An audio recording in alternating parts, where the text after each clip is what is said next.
She cut, I would say, like over 12 inches of hair. Hello everyone, it's me Brooke. Welcome back to my channel. Today we are doing something different and I'm doing a little story time for you guys. It's time for me to just sit down and tell you a little bit about my life. This story is, I don't know, it's pretty interesting. Multiple people know this story and I feel like I should share it because there's a good like message behind it. So that's basically why I'm telling you all the story. So let's just start it. Okay guys, so almost 4 years ago now, I was with a guy and we were together for a while and things started going downhill and they were not that great and I was really not happy to be in that relationship anymore. And I did not know how to leave. I didn't really want to leave. I just didn't know how to go forth with it because I didn't want to be alone and I didn't want to make him hate me. I didn't want to make this a bigger thing. I just think it should always be between the two people and no one else should know your business. So no one really knew what was going on between us. No one really knew who he was as a person. No one really knew who I was as a person. So I wanted to keep personal things personal. I didn't want people to know anything that was really going on other than the fact that we are no longer together.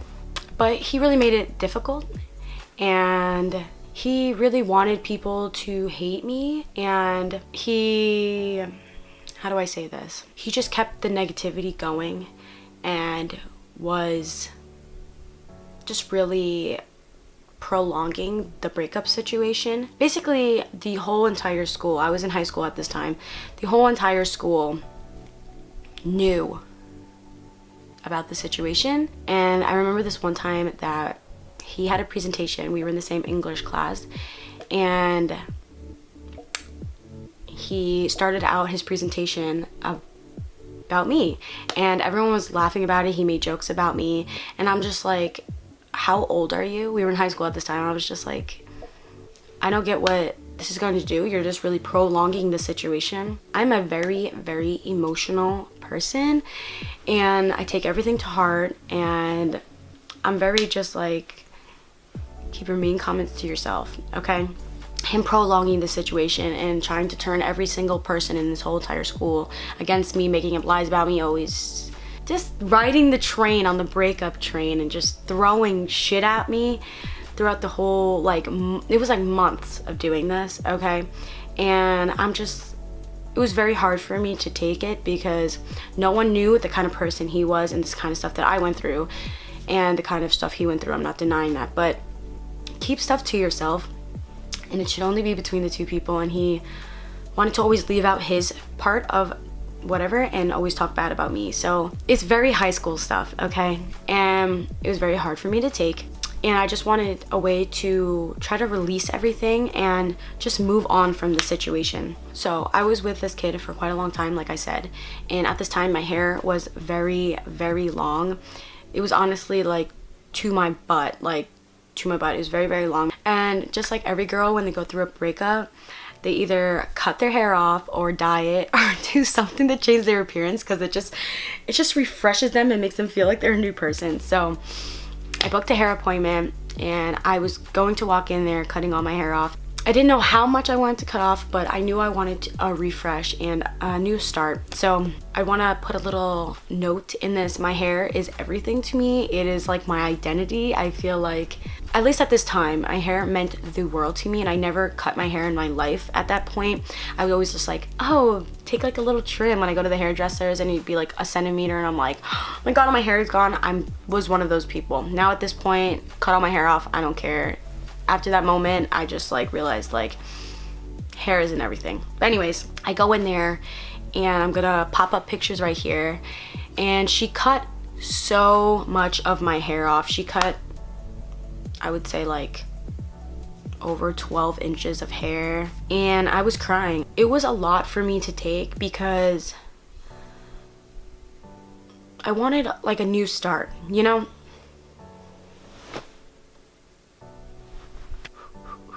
It was a lot for me to handle. like cutting all my hair off, it's a big step, okay? Us girls, we know once we cut our hair off, it's a big thing. It's a sad moment, but also a very happy moment, and it's like you're at the start line and you're ready to go somewhere else with your life. And it sounds like a lot of people won't understand that, a lot of guys won't understand that, but hair means a lot to a lot of people. So yeah, and it was a big meaning behind me cutting my hair, was to refresh and to start over. No one knew I was cutting my hair. My mom didn't know my hair. None of my friends knew I was cutting my hair. And so after I left the hair cutting place, I literally sat in my car crying for quite a while, because it was a big moment for me, like it really was. And at this time, it was pretty late. It was around, I would say, 8 o'clock at night. And I didn't go straight home. I went straight to my friend's house and I told him to come outside, and I had my hood on at the time. He came outside. He knew about everything that was going on in my life, everything that actually happened in the relationship. And I took off my hood and I showed him, and I was hysterically crying. It was a lot, like a lot of emotion, and it was a lot. And he knew why I was so emotional. He knew that cutting my hair off meant that I didn't want to be in this same mindset that I was. I didn't want to be that same person. I didn't want to be revolved around the same negativity that I've been revolved around and going through the same things. I didn't want to be a part of that anymore. So he understood, and he literally just hugged me for like 10 minutes straight. I was bawling my eyes out. And don't worry, there's more to this story. So after this big moment of me cutting all my hair off and wanting to start new, I get a text from my sister, and she asks me to, it's like ridiculous. She asked me to go get mozzarella sticks, okay? It's literally like 8:30 at night. She asked me to go get mozzarella sticks. And at this time, I worked at a pizza shop that my ex worked at, and he got me the job there. I go to the pizzeria because I worked there, and I felt comfortable walking in and just being like, hey, can I get some mozzarella sticks? So I go and get some mozzarella sticks. I get my mozzarella sticks and I make my way home. On the way home, I am on a road that is it's like the roads near me, they're basically all like mini highways, because you have to drive at least 15 minutes to get to places. That's just where I live. And so I'm on this road and it's 55. And if you know a speed limit, you're always going a little above. You know, I was probably going around like 58, 60 miles an hour. I'm driving, it's very dark out, and at the time, I had my first car. Now, my first car was great. I don't know what else to say about it, but the lights on this car were not that great. My brights weren't that great, and I couldn't really see much out of my car. So I'm driving, I'm paying attention, of course, and all of a sudden, I'm going 60 miles an hour, and I hit a brick wall, like straight up a brick wall. And my life literally like flashed before my eyes. Now, when I say I hit a brick wall, I just want to clarify, I did not actually hit a brick wall. I hit a humongous deer. And when I say that this deer fell down from the sky and landed in front of me, that's literally what happened. There is no way that this deer ran across the road and hit my car, because the deer hit the left side of my car, obviously my side because I'm driving, and there's no way I did not see the deer running across the road, because I'm very observant when I'm driving. I see like the little frogs hopping across the road and I miss them because I don't want to hit them. Like, that's how observant I am. So there's no way that I didn't see this huge deer. I hit this deer. It felt like I hit a brick wall. Literally, I stopped as fast as I could. Like, I skidded. I pulled over. I started crying because I was in shock, and I was honestly the most upset about the fact that I killed an animal, because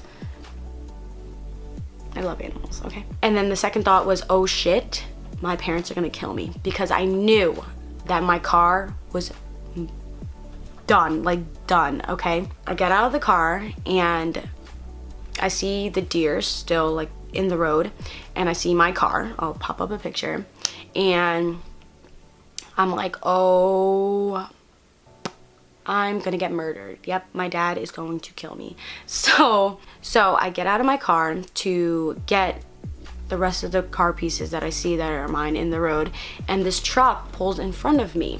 I'm just figuring that they're gonna ask me if I'm okay, whatever. So these two people, they're a couple, this wife and this husband, they're older, I'm assuming they're like in their 60s, come out and they're like, hi, are you okay? And I'm like, yes, I'm okay. And this time I'm very emotional, of course, and I'm just like, what just happened? And they're like, we just saw you hit that, like blah blah blah.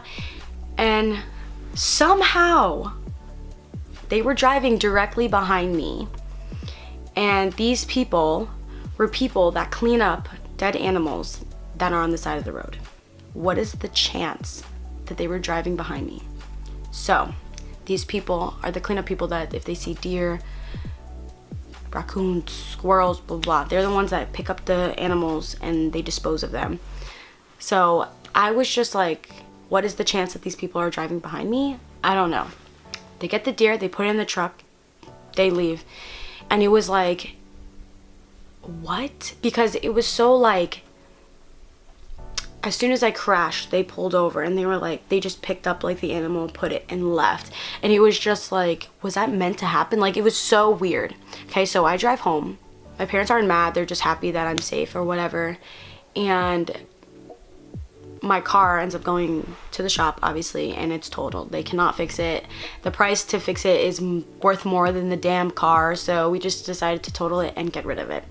Now, I'm telling you this part because when I got this car, I was with my ex, and the day that I got this car, he happened to just show up at my house with his father, and I didn't even know they were coming, and they saw that I got my new car, my brand new car. And the fact that I got rid of my hair, my car that I got with my ex, and then a couple days later, I quit from the pizza shop that I worked at. And it was just like a sign of like, I really needed this to start over. Like, I really needed a sign to start over. And this was honestly it. For me cutting all my hair off, and for me quitting the pizza shop, and then me not in the best way, but totaling the car that I got with him. And I had that throughout our whole entire relationship. And, you know, that was like the car, you know? And so getting rid of that car, and the fact that the people were there to just pick up the deer and dispose of the deer, like it never even happened, and that this deer just popped out of nowhere and it happened to total the car. I just take this as like, it's such a crazy story, and still to this day I don't know how to register it, because I really think that it was just a sign for me to just like really move on. Like, I really needed something to tell me like, no, you don't need to go back to this kid. Like, I really needed something, because I still was so unsure if I should really leave this kid, because I didn't want to be by myself. And you know, when I know that so many people can relate to this, that they don't know if they really should leave the person, or they really needed that one sign to really tell them that they needed to leave. And that's why I want to tell this story, because obviously I don't want people to get into as serious of a sign that I got by totaling your car. But I guess I was so stubborn, and I needed like a wake-up call to tell myself to get out and to like leave and to do better for myself. That's basically the story time. I probably didn't say it in the best way that I could have, but it's still like, it's very shocking to me, and I still don't know how to put it in words about everything that happened. And I will always say this for the rest of my life. I've been saying this forever. Everything happens for a reason. Every single thing happens for a reason. I'm gonna stop rambling. I'm sorry this was so long. I just wanted to share this story with you, because hopefully if you're in the same kind of situation, and just take this as a sign, take me and my experience as a sign. If you need a little push, if you just something, you as a person know what's right for yourself. And whether you know it or not, the right choice is inside of you, whether it's in your gut, in your heart, or in your brain. It's in one of them. Figure it out, and the one that you want to listen to the most, it will come forward, trust me. Like, so yeah, that's the story time about me cutting all my hair off and crashing my car. And it all had to do with my ex. So Now, if you guys are wondering, honestly, if I did see my ex again, I really wouldn't care. Honestly, it's over with and I've grown as a person. It's just like when you're in a different state of mind, at least me, I like to really exaggerate things, and I'm a very, very emotional person. And you will know when I'm hurt. You will know when I'm hurt. But I also don't think you should keep spreading negativity, because that's not doing anything. And I don't think you should confront violence with violence. So yeah, that is the story. And thank you all for listening to me ramble for a while. And if you're new to my channel, don't forget to subscribe down below. And that's for all my new subscribers. Thank you all for watching, and I will see all you beautiful people in the next video. Bye, guys. Mwah.